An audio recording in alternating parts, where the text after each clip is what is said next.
We're back at it again. Welcome to the Richard Sherman podcast. We got a special guest in the offseason giving us a little bit of his time, Quandre Diggs, the ultimate recruiter, you know what I mean? The number one free agent acquirer in the NFL. Yes, sir. You know, I just had to take it back to some of my college days, sir. Well, I got to get the recruits, you know. But right.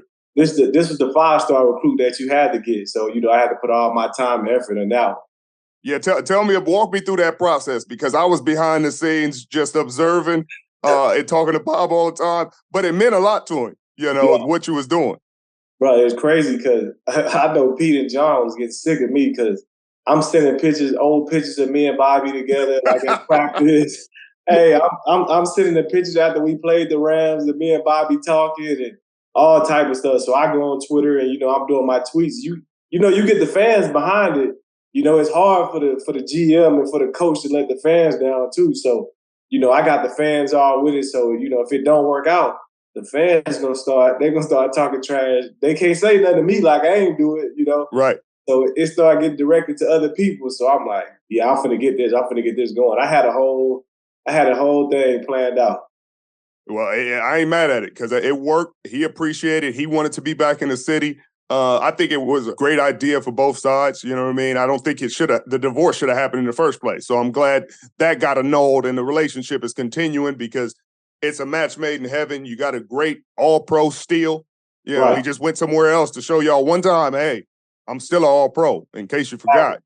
Exactly. And did it at a high level. And then to make it even worse, he was doing it twice. He did it twice against us. Made us look crazy out there. That boy had the games of his life. He had something on his mind.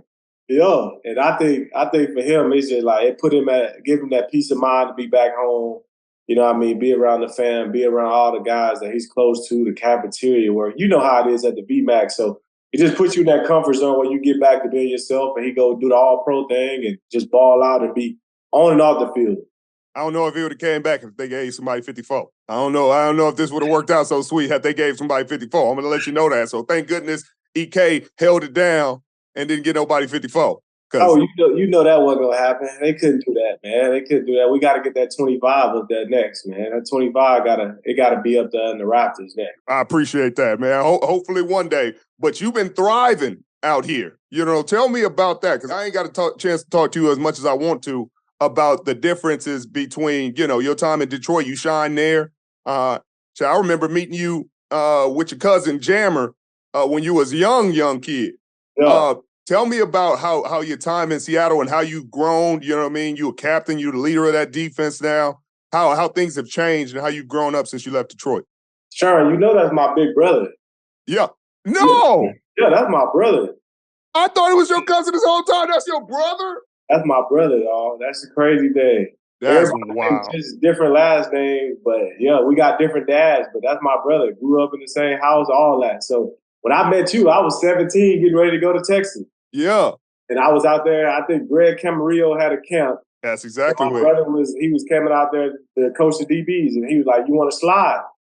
Still remember to this day. I remember meeting you at the camp, and it was just like, dang. And then you got to the league and started doing your thing. I'm like, oh, dang, he had gave me some words of encouragement like before I went to Texas. It's a small world, ain't it? Small world, bro. And being in Seattle, I still remember, I tell people this all the time. I remember when my first game in Seattle, we played y'all the 49ers. And I remember after the game, you came up to me and you like, bro, I'm just glad that you got to an organization where people can see you shine.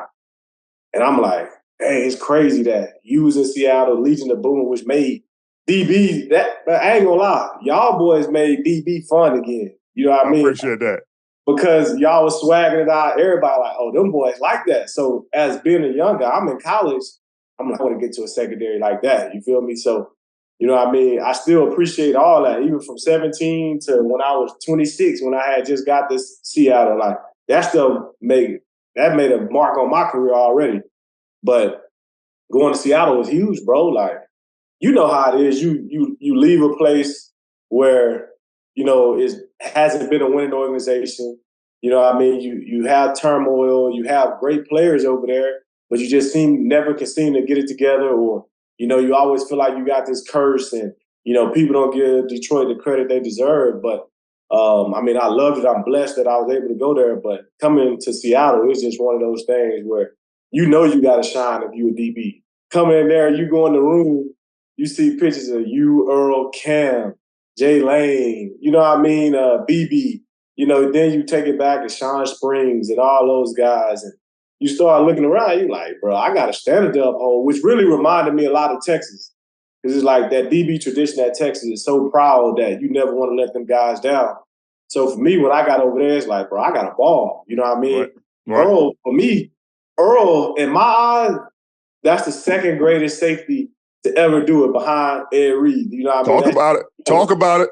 E.T., in my mind, that's the second best. So for me, that's always been somebody that I pattern my game after, somebody that I always hit up for advice. And, hey, E, like when I first got moved to safety, he was the first person I hit up, like, yo, hey, what you weigh playing safety? And I wanted to know, like, what you see.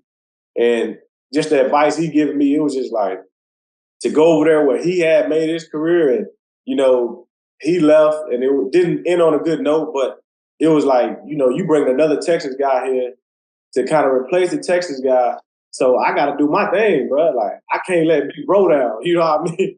And you're doing it. Yeah, and I just want to keep doing it consistently. And, you get over there and, you get around Pete, you get around Bobby, you see KJ, you see them guys in front of you. I'm like, bro, for me, I can't be half-stepping out here, bro. Like, I can't half-step. I got to do my thing. So I think just the level of competition, the players that you're around, that also makes you a better player. No question. I mean, I figured you had to be watching us. We had Texas's very own ET3. So I knew you had to be keeping us on the docket. But you can see how Pete really cultivates the culture. You know what I mean? How he lets everybody go out there. They kind of lost their way for a second. But they're getting back to just, hey, roll the ball out there, let everybody go out there and fight for who gonna start, who not, and it's gonna settle. It's gonna settle. It's gonna settle. The cream gonna rise to the top. The guys that are supposed to be out there gonna be out there, and it's gonna shine. Yeah, and that's how it's supposed to be, bro. It's all about competition. I mean, you know me, bro. I'm probably the smallest safety in the league. You feel me? But at the end of the day, I always, in my mind, you can't tell me I ain't 6'3", 215 out there. You feel me? Like, I'm going to get it. Come on now. Like, that's how you got to be, when you step into that organization. Because I remember Will Blackman hit me as soon as I got traded. He was like, hey, better buckle your cleats up because you going there. Well, competition, everything is competition. And I'm like, oh, let me get right. You feel me? But once you step in the building, you understand, like, this old man competitive as hell. He want to beat you in basketball. He want to beat you in sprints. So if my coach acting like this, then I got to bring that too, because he competing with them other coaches that, around the league, the Bill Belichick's. He want to compete by his legacy and what he got to do. So, what I mean? It just brings the best out of everybody. It definitely does. And then there's fun. You know what I mean? You get to have fun at your job. I don't know how it was in Detroit. I'm not going to speak on an organization I wasn't a part of, but I can speak on Seattle's. I was there. So you got the music in the meetings. You got the fun videos. You got Pete making jokes. Music at practice, music everywhere. You know what I mean? You're having a good time. But when you get between them lines, you better strap it up and strap it up tight. Oh, yeah. Oh, no question. It's all fun and games. And, you can be fun and have fun with DK. And shit, 2 hours later, that boy trying to crack block you at practice. It get real. So you like, yeah, that's my brother. That's my brother. And then you look and he hit you and you like, man, I'm about to fight him, bro. Like, you gotta chill out. Like, right. But yeah, like it's totally different. Coming from Detroit, bro. It was no fun at all.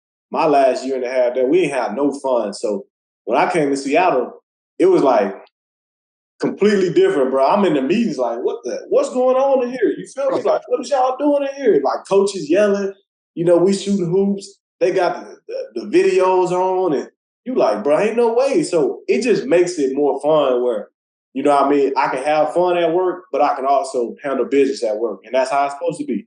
That's exactly how it's supposed to be. I wish they would have just drafted you there in the first place. Who knows what would have been happening then, but that's a story for a different day. Yeah, I get on them about that still. Right. I mean, shit.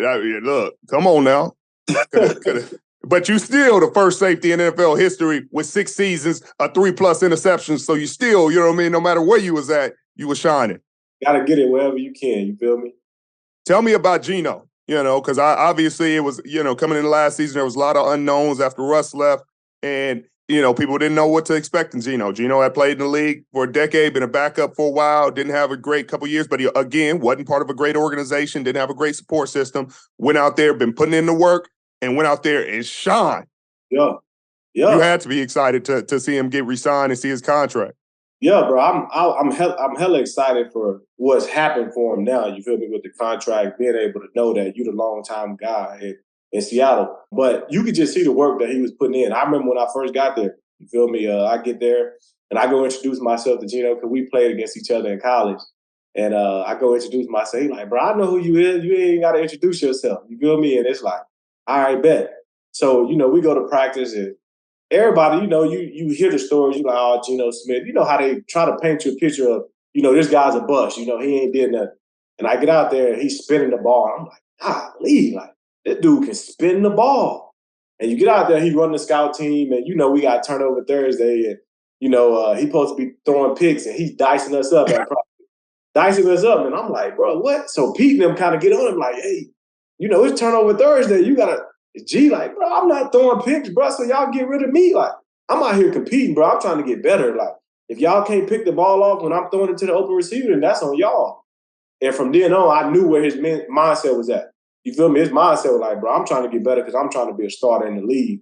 And for 3 years, bro, he was just doing it every day. You know what I mean? Competition, you see him working before, after practice, during practice. Mm-hmm. Got his op, Russ got hurt that 1 year, and when he got hurt, he came in, and we didn't win. We won one game out of the 3, I think, but you could just see, like, he's knocking some rust off. He's spinning the ball. He's making the right reads. He ain't throwing picks. He's protecting the ball. You know what I mean? So we go and we play these games, and he's doing a good job, and he's so hard on himself that he come in, he blamed himself. We like, bro, we could have played better too, G. It ain't just you. Like, we could have played better there. And then, he came out that Jaguars game. I think he started like 14 for 14 or something like that. And he was just letting it spin. And the receivers, they loving it. They like, oh, bro, like, he's throwing, we getting the ball on time. Like, we right out of his break, out of your breaks. Yeah, you know what I mean? Like, it ain't, we going. And, obviously he had to go back to the bench when Russ came back. But all training camp last year, you could just see it. I'll never forget this. And I know people be having these things to say with Dan Orlovsky and all that, but Dan was my backup quarterback at Detroit. So me and Dan got a good relationship. Dan came to practice last year, and Dan was like, bro, I'm telling y'all right now, Geno Smith needs to be y'all starting quarterback. He was like, I could just see from one day of practice, like, what he's on. And I'm like, okay, I feel you. Like, I see it too. Then G go out there and start doing that, and everybody amazed from the outside, but for us, we like, that's how he was dicing us up doing scout team every week.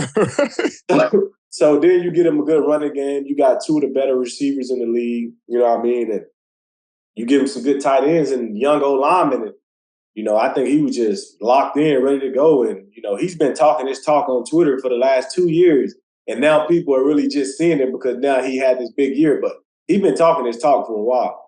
Right. I mean, he's stepping that step. So you talk that talk, you back it up. Hey, Get out of his way. Rumble, young man, rumble.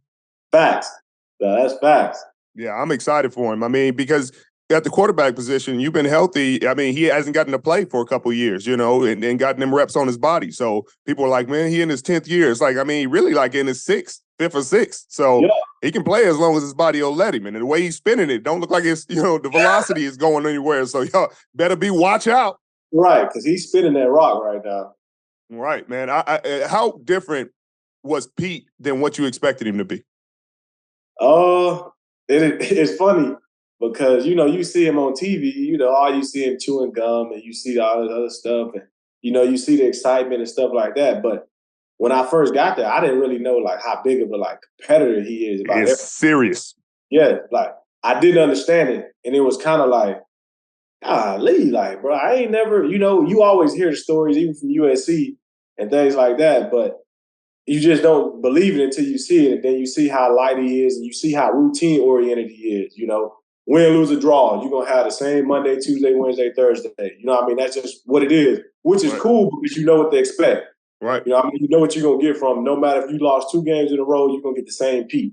And it's funny because, you play for these legendary coaches, guys that won championship in college, championship in the league, just winning record, all this. You see what they're about. They got their way of doing things, and that's what they believe in.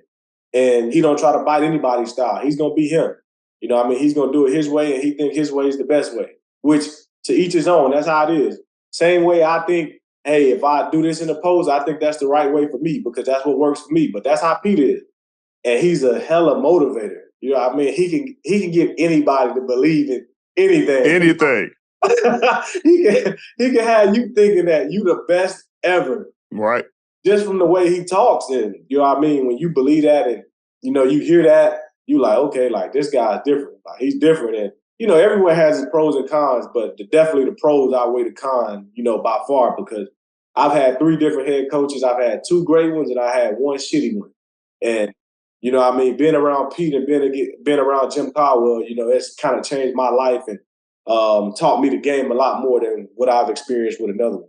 Pete, like you said, he's a great motivator. He's consistent. You know what you're going to get week in and week out. He's optimistic. He coaches optimistically, competitively, but he coaches optimistically. You feel like it's fair. You don't feel like, hey, somebody cheating me, somebody running me around. Like, hey, on that tape, what we going to see it in front of everybody. I don't know if they still do it. But during training camp, if you getting cooked, it's on the screen. If you balling, it's on the screen. Like you can't hide from nothing. You can't. The whole team see who you are. Like you be like, oh man, I should have made the team. I don't know, brother. I saw you on that tape, on the bad side of that tape, way too many times, brother. A lot, right? Because you see it, and it don't matter who you is. That's what I love. Like if I go out there and get cooked in 1-on-1, they gonna put it on the screen, and everybody gonna see me get cooked, which is cool. They're my teammates. Just because I got the respect and, I've done this and that, it still got to be put out there. Like, bro, Buddy won his rep. I lost it. Like, I got to be cool with that because that's who I am. Like, right. and it's going to bring that competitive dog out of you where like, hey, I'm not about to be on that tape. Right. Or I'm going to be on that tape because y'all know, hey, come on now. This is why they pay me the big bucks. Right. Like, it's a strap. But that's what made us and allowed us to be great. And I hope he goes back to the scheme, man. I know he like man, it's outdated. People found answers to it. People got answers to everything. Yeah. People got answers to everything. The way the scheme works, you can cover up the holes. The holes are there, but at least Pete and the staff know exactly how to cover up those holes. And when you do it enough, it's just like everything else. You rep it enough, you see the looks enough, you be like, oh, here they come. Yeah, it's 2x2 or it's 3x1, speed at 3. Hey, weak hook, you better bag it up. You better bag it up. Right. Ain't no play action. You better get back. You better get back and let them have that 6 yards on that run. Or they're going to have this 45. I agree, bro. That scheme, like, exactly what beats you in that scheme. You know what I mean? It ain't no guessing. You got that hook, but you also got to get in this run game and this B gap and these 30 alignment. But you got to know tendencies. You got to know what team's doing. Speed at 3, boom. If I got a tight end at 3, I ain't really got to move as much. But if you that post safety, you got your seam. You better handle that seam before you go do anything else. You feel me? But I think when it comes to it, it's just got to be, if you're going to stick to that scheme, you got to have guys that know that scheme in and out, and it can't be, I'm guessing here and you guess and you wrong. If you guess, you better be right. Because my coach would tell me in college, I used to go get a lot of picks in college my first 2 years, and I would be doing some stuff I ain't supposed to do. He was like, I love the ball hawk skills, but I tell you what, if they throw this ball and your man catch it and you somewhere else you ain't supposed to be, you're going to be sitting right beside me. and from then on, it was like, you got to make calculated guesses. It can't be, well, I thought this because, you know what I mean? It got to be right. And you got to be like, you know what I mean? Y'all wrong, y'all right. Like, exactly. If you guessing and we on the same tilt, it's fine. We've had many situations. People are like, man, y'all running quarters or what y'all running? Because we can't recognize it sometimes. It's like because he told me he was going to chase this. He was going to sit flat at 10 yards as the middle field safety. So I had to be over the top. So when they ran that deep post and I'm over the top, it's because I knew the deep post was coming and E was going to be standing flat. So if they run a bang post, E probably either picking it or banging it. Oh, yeah. If they run that deep post, I better be there. We talked about it. We know. Yeah, that's how it got to be. That's exactly how it got to be. And I just think we kind of got away because, you get young guys in there and young guys, they want to do everything the coaches say. You feel me? And yeah, coach might have tell you this, but coach ain't out here on this field. So listen to what we saying out here. You know what I mean? Like, if you got a blitz and you know what I mean, and you feel like something up, come out the blitz and go do something to go make a play. You know what I mean? So I think that's just how I play the game. That's how, Bobby plays the game, yourself. Even Jamal, you know what I mean? Everybody be like, how the heck Jamal always in the run game? He's shooting gaps because he know that run coming. You know what I mean? And he telling me, hey, Diggy, I'm going. You feel it? And I got him. You know what I mean? But that's how you got to play the game. You play the game smarter, not harder. Not harder. You keep it simple. And that's what I'm telling Pete. Like, hey, keep it simple, baby. Like, you got the talent now. You got young Reek is a good player. He's a good corner. He's showing, but don't make him overthink it. Mike Jack's a good player. Y'all had really good corners. Y'all got good safety play. You got Bobby back. When Brooks comes back, whenever he comes back healthy, you got Devin Bush, really athletic. You got D Lyman, Jaron Reed just came back. Hopefully y'all can bring Big Al back. You got dudes that are smart, like veteran, like championship mindset, championship players. Play a scheme where everybody, hey, we all on the same page. Gap sound. Like, hey, read a zebra in the back end. Hey, you know what's coming. It's going to be seams. It's going to be post. It's going to be 7 pump. It's going to be OVS. Like, get it covered, deep to short, make them boys walk the ball down the field. Eventually, they're going to give it to us. Yeah, go play. That's how I go. That's exactly how I go. Is it true Pete ran through a goddamn whiteboard or something? Somebody told me that. I said, that Pete ain't ran through now. I know Pete did a lot of stuff. He ain't running through no whiteboard now. He ran through the whiteboard before we played Denver the night before the game. They done gassed him up, Sherman. He ran through it once. All I hear, boom. I'm like, what is going on, bro? So then they gassed him up. They like, do it again. He set the board back up, ran through it again. That's the intensity we got to play with tomorrow and all this. I'm like, all right, now you ain't young as you used to be. You ain't gonna make it to the game, coach. Right. But that's what he was. That game meant a lot to him for sure. So he was amped up. It meant a lot to the program. Oh yeah. You start seeing boys show up that ain't showed up in a minute. I said, you can tell it meant a lot to the program. That's true. That's true for sure. Hey, I know you've been watching my Lakers now. Come on, bro. You know that I'm all Bron. Hey, we doing it. You know what I mean? LeBron and Lakers fans unite. Yeah, for once, I just hope for once that the LeBron fans and the Lakers fans could just put all their differences aside and just all be one big happy family, bro. Like, they over 500. They finished like 3 games over 500 after starting 2-10. Come on now. Like, let's go, bro. Let's just keep going. Let's keep the positive vibes going. I think they got him. They lucked up a little bit with Buddy breaking his hand the other day. The Buddy was strapping, bro. And Gobert. Yeah, Gobert want to punch on somebody. Hey, make sure y'all suspend him now. Right. Hey, don't go. Don't get lenient now. One game, huh? Just one game. He just need to be suspended one game. He can play the next one. Yeah, bro, that's what I'm saying. So I'm like, but they might do something. I like them though. They get in at 7. A young Memphis team, which is exciting, but they young. They ain't got no championship mentality. So let's go see. And Steven Adams out?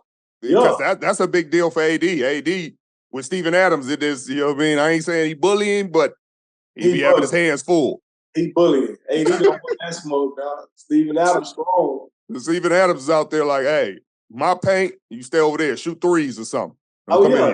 You know that. So I think they win. I think they'll be good. It'll be a good series for sure. Yeah, it'll definitely be a good series. I think playoff Bron's going to come out. I'm happy for Russ, too. I'm happy for Russ. Russ got to a situation. That pressure with a Lakers jersey on is something else. You know what I mean? Not that he couldn't handle it. It's just Lakers fans, as you are seeing, as a Bron fan, you done migrated a few fan bases. Lakers fans I'm one of them. Yeah. We tough on them now. Oh, yeah, y'all tough for sure. But I was tough on Russ too, you know what I mean? Like, you go to home, you got to know what they expect when you get to the crib. So all the pressure going to be on you. But I think that was a messed up situation. I think he became a scapegoat. But I also think that, they got some good young pieces for trading him. And I think those pieces fit better around Bron than what Russ did. I think so, too. I think that was the problem. Like, it didn't matter what unless Russ changed his whole game and just became a 3-point sniper or something, you know what I mean? His game wasn't going to fit. Y'all both can't just drive the lane every goddamn time. You got, that's why D'Angelo Russell just be sitting on that 3-point line waiting. Oh, wide open 3? bucket. Yeah, Hey, yeah. And Malik Beasley got a green light, but he just need to make some more. They gonna get him out of Laker land quick. They look, they're gonna get Lonnie Walker back out there in a second. Like, hey, if you ain't if you just gonna be shooting, we can put Lonnie Walker out there. Lonnie Skywalker and get that thing done too. Yeah, but what I'm saying, so they already on his head. So I'm like, all right, that's how it goes. So I hope, I hope they have a deep playoff run. You feel me? I know the Suns gonna be tough though. Yeah, they're gonna that's gonna be a good series too. Because Clippers are a better fit for him. You know what I mean? You got dudes that can shoot. Lane gonna be open, a good big man that can spread it. He can get out the way sometime, and there you go, Russ. You can drive the lane, pass it out. Dude's gonna hit the shots. That team, boy, it'd be some nights where I was like, we sure these NBA players now. Y'all sure? Y'all done tested these dudes because we getting a lot of wide open threes, and I hit 1 out of 13. I hit 1. You give me 13 shots at it, I hit 1. And I feel like that's where we was at. No, no question. That's definitely where it was at. It was bad. Boy, hit the side of the backboard, all type of stuff. So yeah, I'm glad they done moved around a little bit. Me too. Well, I appreciate you coming on. If you got some questions for me, feel free. But otherwise, I ain't gonna take no more of your day. Oh yeah, nah. You know me. You know if I got questions, I always hit you. I hit you. You know, only thing I will say, hey, I just remember your face that pick I dropped against the 49ers. Oh. Hey, you don't know how mad I was, bro, because I couldn't lift my arm. So, before the game, I seen you. I dapped you. I had my arm like tight, but I couldn't lift my arm. So that's why I tried to cradle it like that. That's the worst one. And all I can think in my head when I see you in the video, I'm like, damn, I done let Sherman down, dropping the pick, bro.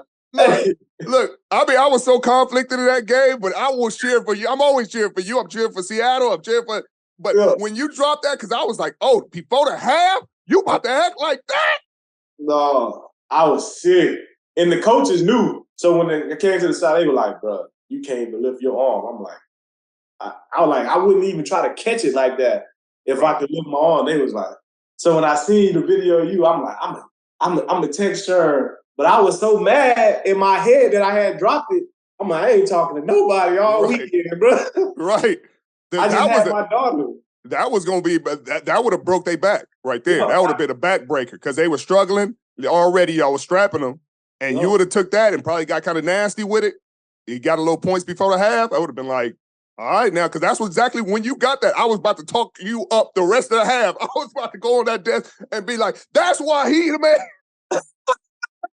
Hey, I'm going to get it back, though. I'm going to get it back, for sure, for sure. You know, I always get San Francisco at least once a year, so I got no question. And then you got them Rams in the clutch and pointed at Bob, said, come back home. Yeah, that's what I was telling them. You know, they find me for that, too. NFL lame for that. They super lame because they're going to show it on the highlights, but they're going to find you for it, for sure. Oh, yeah, that's exactly what it is. So Bobby appreciated it, though. He understood. He was like, bro, I want to trip you. It was just perfect because Sherman, before every series, right? But I know what Bobby stands. So before every series, I would walk out there and I would be looking at Bobby doing this. Before every series, he talking about it. So when I got the pick, it was like, oh, it's perfect. So I just showed him the ball, you feel me? But it was funny, bro. We talked about that for a while. I bet. Man, that must feel good to call game, boy. It feels good to call game with a book. Yeah, that's probably my favorite one because that got us in the playoffs, gave us a perfect opportunity to, discredit all the people that were like, they ain't making no playoffs, you feel me? So, it felt great. That's one of my favorite ones. I got that one. I'm definitely put that one up in the house somewhere. No question. You deserve it. Hey, you're going to have many more, and you're gonna get some in the playoffs now. You know what I mean? Now y'all got, look, a good scheme, everybody on the same page, trust it, going to be a top 10 defense. I'm calling it right now. Top 5 pass defense. All right, don't make me crazy. Hey, let's get it. You know I'm with it. Yeah, I can't wait. And Geno gonna be slanging. Who you think y'all getting with 5? Man, hey, you know what what I hope is I hope they get 4 straight quarterbacks so we can get Buddy from Bama. Right. Selfishly, hey, I ain't mad at that. Look, Seahawks got it crazy. I think if he ain't there, the boy from Bama ain't there. That boy from Georgia, they're going to be sitting there like, he did that, damn, man, I sure do. With the number 5 pick, the Seattle Seahawks pick out of Georgia, defensive tackle. Hey, I take him. They say he's the best player in the draft. I mean, he been losing himself some money over the last couple months, but he get in tip-top shape. You feel he get around Bobby. You feel you come around. Cliff keep coming around. You get the right people around, and he'll learn. You know what I mean?